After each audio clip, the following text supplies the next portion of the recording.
Alright guys, welcome to another video, and in this tutorial I want to show you guys another way, and this is actually kind of a simple way that you can test multiple conditions as well. So this is actually really good whenever you have the user enter input into the keyboard and you want to check and make sure they entered it properly.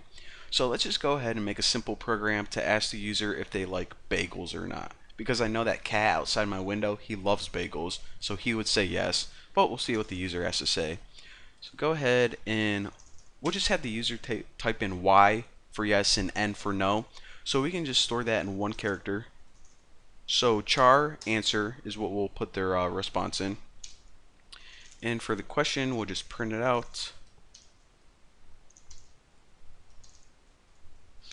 And we'll just say, do you like bagels? And also let's give them that little prompt Y/N to let them know they can only enter yes or no. And also for the scan, we'll kick that to a new line. Now, of course, give them a place where they can enter their answer, scan F. Now for this, remember, in between your parentheses, hit a space, %C, since we're only doing one character. And where do we want to store their answer? Well, we want to store it right in the variable answer, and we need that ampersand sign because it is not an array. So basically, right now, we stored either the letter Y or N in answer. Now we want to make sure that they actually did write Y or N and they didn't type something stupid like P or type the word meatball or anything like that. Because if they did, well, then it just like broke our computer program. So let's go ahead and make the basic structure first. So we'll just go ahead and make a test eventually that if they enter the correct data, then we'll print out, I don't know, what can you say?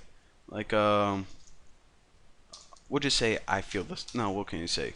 Good job. You didn't mess anything up. We'll say we're taking a survey about bagels or something. Now, else, what's going to happen is we're going to say, basically, we're going to test if they entered Y or N. And if they did, good job. Else, they must have like typed in the word tuna fish or entered like the word or the letter X by accident or something like that. So we'll just print out something very mean, like keyboard much? Alright, so now we need to figure out how do we test this thing. And the reason that it's a little bit different than that and is because remember, last time we used two ampersands and both of those things had to be true.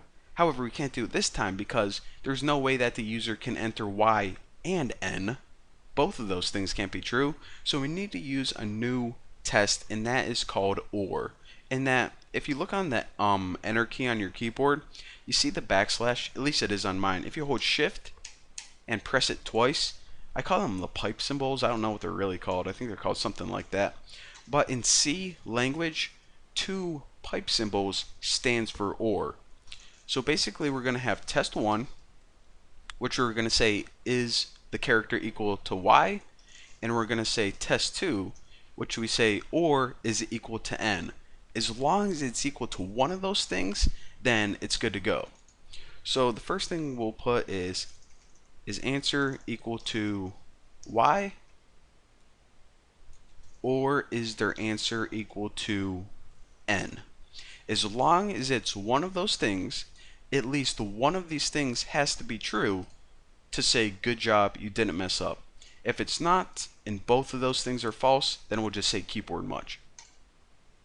So run this and we'll say do you like bagels, and we'll hit N, hit enter, and it said good job, you didn't mess up anything. Now let's say the user types in something silly like do you like bagels, Z, hit enter like an idiot, and it says keyboard much. And of course we typically want to display like a proper error message like hey dude, you actually need to press Y or N. But that's the basics of OR.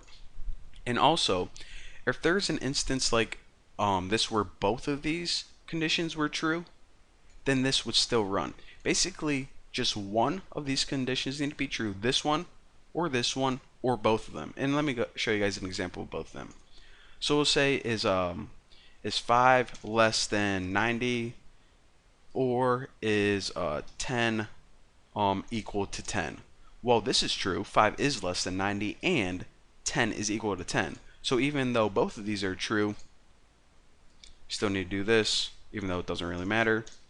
We still get this. So I just want to explain to you guys that the first one has to be true, the second one, or both of them. It only doesn't return true if both of these are false. So hopefully you guys understood that, and if not, just play around with it for a little bit and you guys will get it. So that is pretty much all of the basic tests I want to talk to you guys about. And in the next tutorial, well, I guess I'll just teach you guys that in the next tutorial. So thank you guys for watching. See you then.